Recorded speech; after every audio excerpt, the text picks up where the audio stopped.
नमस्कार दोस्तों, आज मैं आपको एक ऐसी दिल दहलाने वाली कहानी सुनाऊंगी जिसे सुनकर आपकी रूह कांप उठेगी।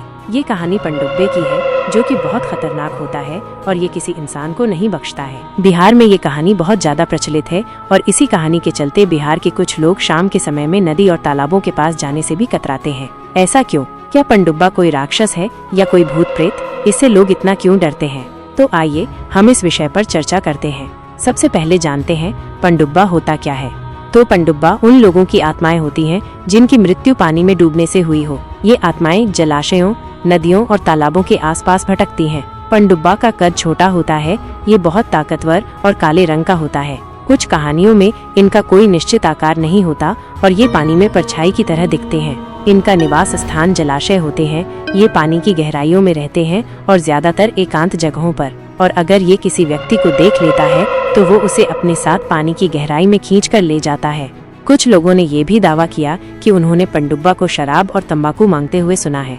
अगर कोई उसे ये चीजें दे देता तो वो शायद कुछ देर के लिए छोड़ देता, लेकिन अगर कोई मना करता या उसे अनदेखा करता तो वो और भी ज्यादा खतरनाक हो जाता। एक बार गांव का एक जवान लड़का जिसका नाम रामू था, इन कहानियों पर बिल्कुल विश्वास नहीं करता था। वो बहुत बहादुर और निडर था। एक गर्मी की दोपहर जब सब लोग अपने घरों में आराम कर रहे थे, रामू नदी के किनारे घूमने गया। उसने सोचा कि वो पनडुब्बा को चुनौती देगा और साबित करेगा कि ये सब बातें सिर्फ अफवाहें हैं। वो नदी के किनारे खड़ा होकर जोर जोर से पनडुब्बा को आवाज देने लगा, अगर तुम में हिम्मत है तो बाहर आओ, मैं तुम्हें देखना चाहता हूँ। सब लोग तुमसे डरते हैं लेकिन मैं नहीं डरता। रामू काफी देर तक चिल्लाता रहा लेकिन कोई जवाब नहीं आया। वो हंसने लगा और कहने लगा, देखो मैंने कहा था ना, कोई पनडुब्बा वनडुब्बा नहीं होता, सब डरपोक लोग हैं। जैसे ही रामू ये कहकर वापस मुड़ने लगा, उसने पानी में एक अजीब हलचल महसूस की। पानी की सतह पर बुलबुले उठने लगे और धीरे धीरे एक छोटी मोटी आकृति पानी से बाहर निकली। रामू डर गया। उसने वैसी ही आकृति देखी जैसी मछुआरों ने बताई थी। उस आकृति की आंखें लाल थीं और उसकी मांसपेशियां फूली हुई थीं। पनडुब्बा ने रामू की तरफ गुस्से से देखा और उसकी तरफ बढ़ने लगा।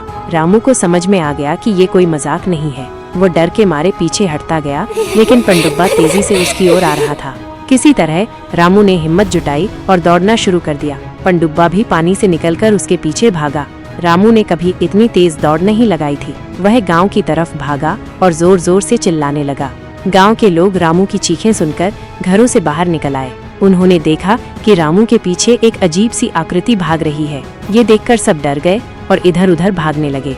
तभी गांव के एक बूढ़े आदमी जो पनडुब्बा की कहानियों को अच्छी तरह जानते थे, ने रामू को आवाज दी, रामू भागते रहो और पीछे मत देखना, सीधा मंदिर की तरफ भागो। रामू भागता रहा और सीधा गांव के मंदिर में घुस गया। पनडुब्बा मंदिर के दरवाजे तक आया लेकिन अंदर नहीं घुसा। थोड़ी देर तक वो दरवाजे के बाहर खड़ा रहा, गुस्से से गुर्राता रहा और फिर धीरे धीरे वापस नदी में चला गया। उस दिन के बाद से रामू का पनडुब्बा की कहानियों पर पूरा विश्वास हो गया और गांव के लोगों में भी पनडुब्बा का डर और ज्यादा बढ़ गया। उन्होंने नदी के किनारे जाना कम कर दिया और हमेशा झुंड में ही जाते थे। यह कहानी पीढ़ी दर पीढ़ी गांव में सुनाई जाती रही। पनडुब्बा का डर आज भी कुछ लोगों के दिलों में बसा हुआ है। यह याद दिलाता है कि प्रकृति की शक्तियाँ कितनी रहस्यमयी और खतरनाक हो सकती हैं और हमें हमेशा उनका सम्मान करना चाहिए। भले ही पनडुब्बा सच में हो या न हो, उसकी कहानी हमें सावधान रहने और अनजान खतरों से बचने की सीख जरूर देती है। अगर आपको हमारी वीडियो अच्छी लगी हो तो वीडियो को लाइक और चैनल को सब्सक्राइब करना मत भूलिएगा।